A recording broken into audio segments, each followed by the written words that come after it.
এলাকার মানুষ আইসা মুসা নবীরে কয় নবী দোয়া করেন, মিশরে বৃষ্টি নাই।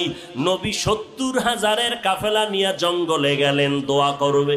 হঠাৎ কয় আল্লাহ এতগুলো মানুষ নিয়ে হাত তুললাম, জমিনে বৃষ্টি দাও।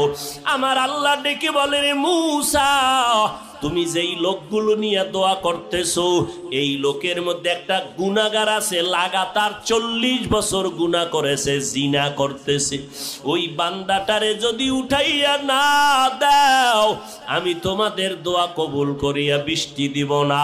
মুসা নবী ডাক দিয়া কয়, এই জিনাকার ময়দানে কে আসো? লাগাতার ৪০ বছর গুনাহ করতেছো রে নাফরমান। এখন আল্লাহর অর্ডার, তুই ওঠ। তুই যদি উঠিয়া না যাও তোর কারণে আমাদের মোনাজাত কবুল হবে না। জিনাকারের ভয় ঢুকিয়া গেল।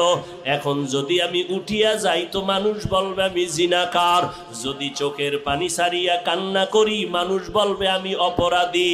এইবার একটা কাপড় মাথার সামনে রাখিয়া চেহারাটারে ঢাকিয়া আস্তে আস্তে আমার মালিকের কলিজা ভরিয়া ডাক দিছে, ও দয়ার মালিক,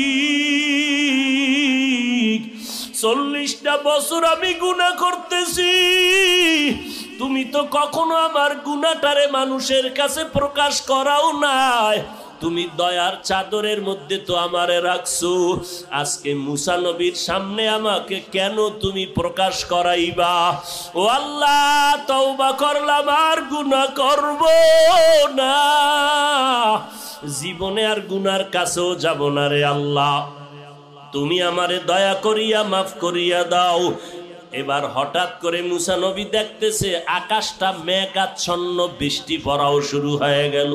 মুসা নবী বলেন, আল্লাহ আপনি যাকে উঠতে বললেন সে তো উঠে নাই, আবার বৃষ্টি দিলেন কেন?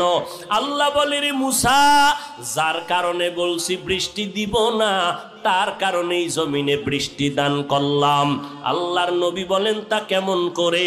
আল্লাহ বলে, মুসা তুমি কি জানো না আমার একটা নাম গফফার, আমার একটা নাম সত্তার, আমার একটা নাম রহমান। ওরে গুনার পাহাড় নিয়েও যদি কোনো বান্দা একটু ডাক দেয় মালিক,